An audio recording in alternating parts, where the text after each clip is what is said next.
How could we not talk about that? Our kids are in the copy and paste stage. Kids are expensive. You are lost in the bubble. Business come and they go. The season of parenting has caused us to submit more to one another.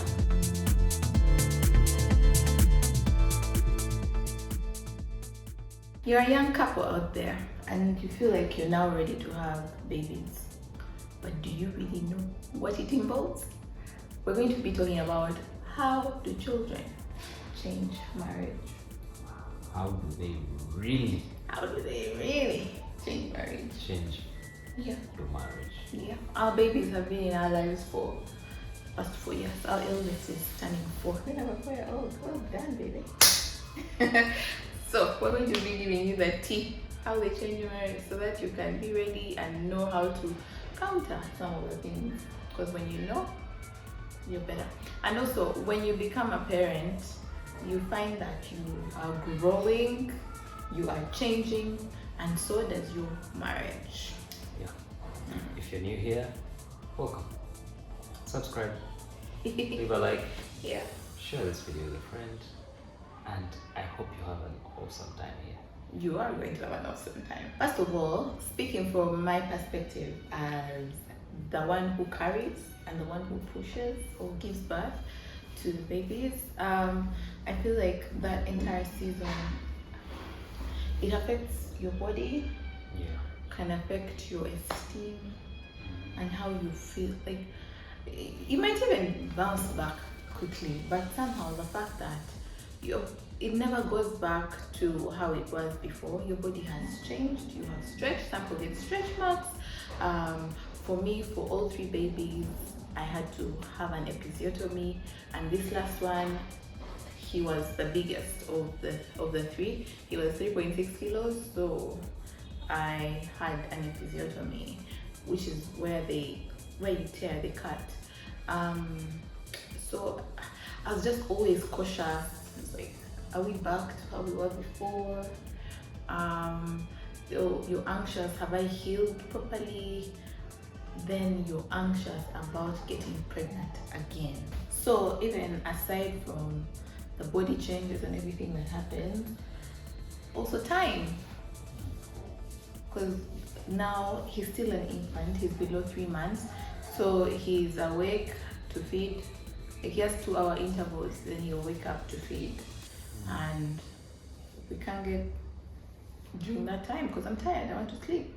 So many changes happen and it affects your sex life so much. So you've got to be very intentional and also just open-minded and ready for the changes that are coming and embrace them. You talked about time, and I think maybe I would like to slide that initially, because I feel like I struggle with it the most because there's so many things to do. Yes. But still on top of that, you still have to make time for the children, for work. Yeah. And that's the tough bit for me. And I think I didn't see it coming. You'll find yourself spending time in the night, just dozing, or trying to get things done in the night, so you cut on your sleep. Yeah. I also find that the season of parenting demands that you have alone time. Yeah. I know that even before you become parents, you need alone time, but now there's a lot of pouring out that's happening to your spouse, to the kids, to maybe if you have a support system around you that's helping. There's a lot of pouring out. So even when maybe at the end of the day or when you get back home, you just need like 5 minutes to regroup. Yeah? Then you... Yeah, which is usually 25 to 30. Or more. Yeah. And how else do you feel like it has changed our marriage? Yeah, I think it's really it's like we're talking to each other professionally more than actually just husband, wife, friends. We're always in parent mode before we're in most of the time. Yeah. Like, so tomorrow I have this. I need to leave at this time. Oh, by the way, school we're starting. We need these photos, the other photos. Oh, by the way, we don't have bread, this, that, we need to buy this and that. So yeah, yeah, I think the season that we're in calls for a lot of intentionality, but also a lot of communication, because you find that you are lost in the bubble, and that's why you find that many people, when the kids have gone out of the nest and they have an empty nest, they separate. What do we do now? Yeah, because you've disconnected, you no longer know your spouse, you don't know what to talk about, and you find that you have nothing in common anymore because the kids are out of the nest, and people have irreconcilable differences at that point. Yeah. Another thing that I feel has suffered, or that we have had to now work extra at, is our communication.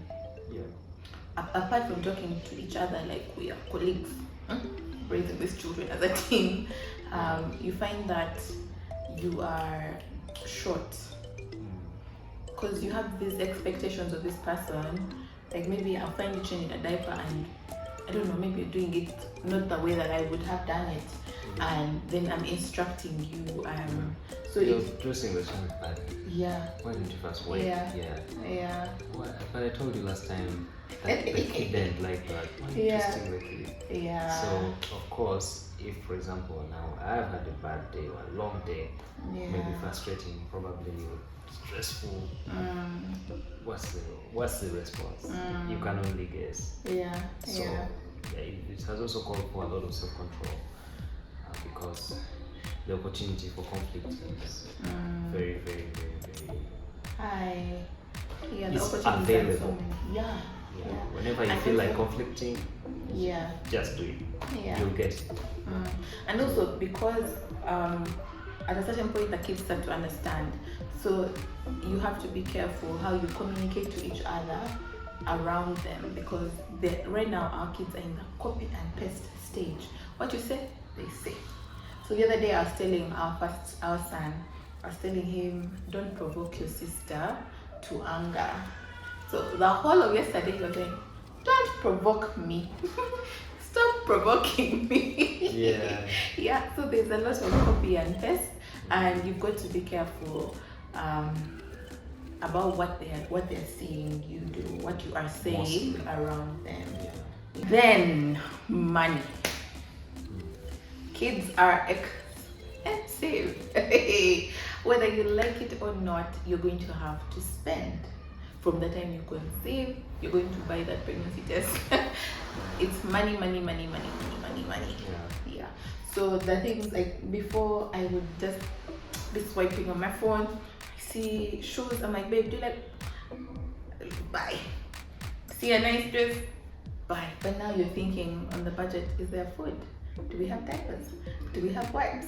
The kids are outgrowing their clothes so fast. There's a birthday coming up.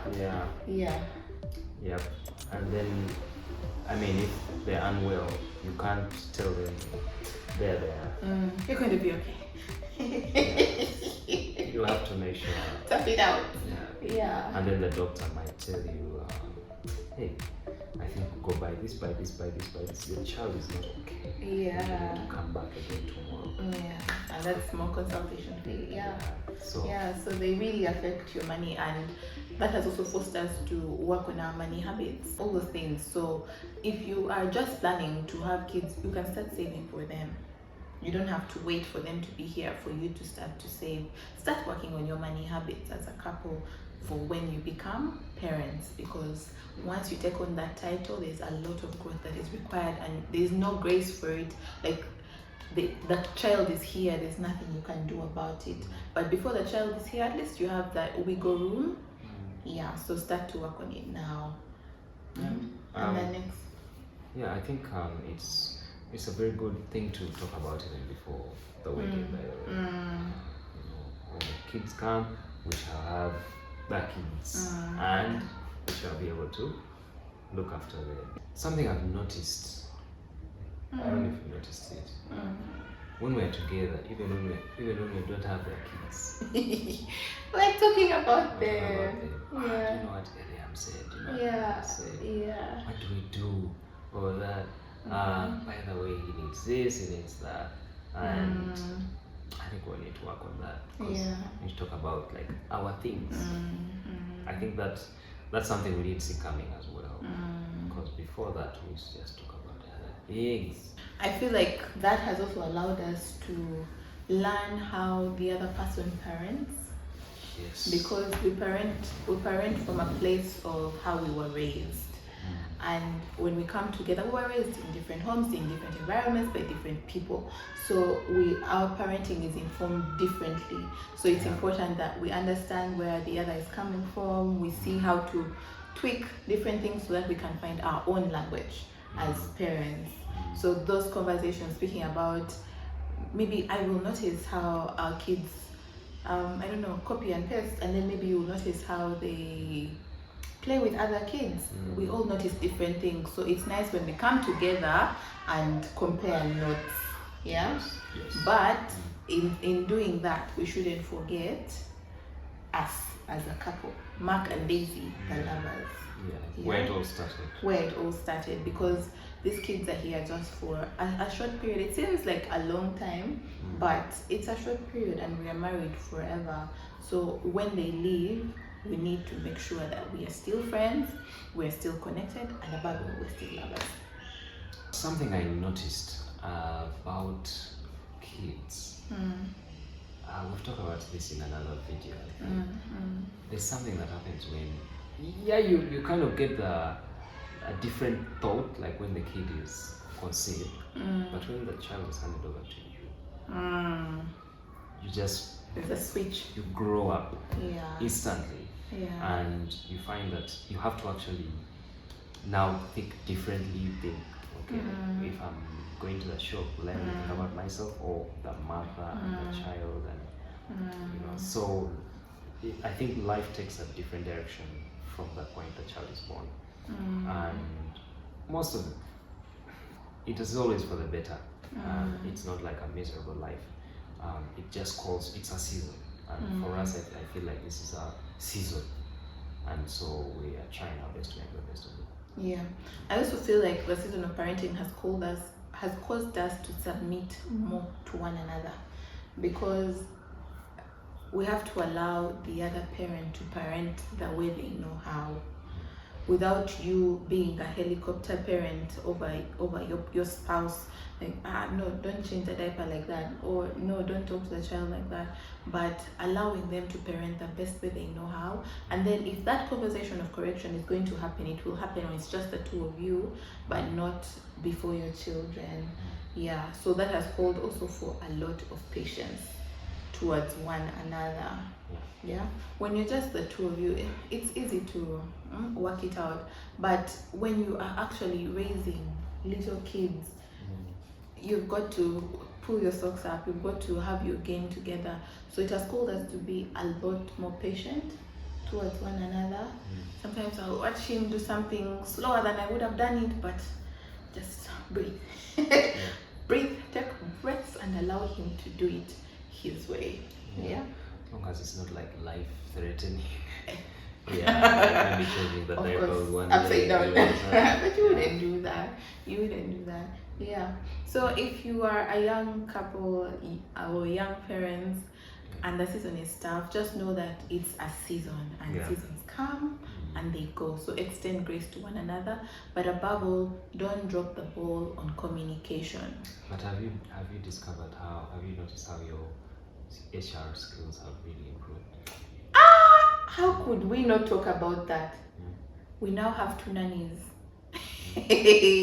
That calls for a lot of HR, a lot of human resource, because we have to talk, we have to teach them how to treat the kids, how to talk to the kids, because they're also raised differently.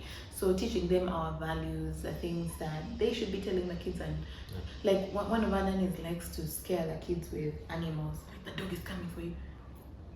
We don't raise our kids like that, so we've had to have a lot of conversation, continuous conversation.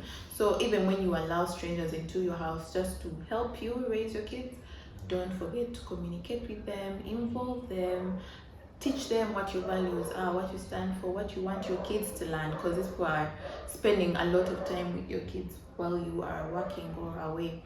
Yeah. I think lastly, something I realized was how I actually have learned to put the children before God, because sometimes you see how they narrowly miss some really crazy accident, and they never even notice. It's really just the grace of God that because we can't police that you saw him. you can't police the kids anymore all the time. So I really really cover them in prayer, and I think it's very necessary. To any parents out there, just know that God gives you the grace for this season. Don't drop the ball on communication. Continue. Know that you are a team, one team, and you are raising. And God has given you these children because He believes that both of you are the perfect team to raise them. So don't personalize the children. God has just given you that responsibility to raise them and nurture them in His ways. So extend grace to one another and enjoy the season of parenting. It's going to be here, and before you know it, they'll be grown. They won't want anything to do with you, or they'll come once in a while or talk to you or on FaceTime. So enjoy this season, be present, and if you enjoyed this video, don't forget to like, subscribe, please subscribe. If you're watching this video, 56% of you watch the channel and have not subscribed. Please subscribe. It supports our channel, supports the work that we do, and it suggests this video and our content to other people so they can be edified and we can impact their lives. Okay, share it, like, and the Lord be with you.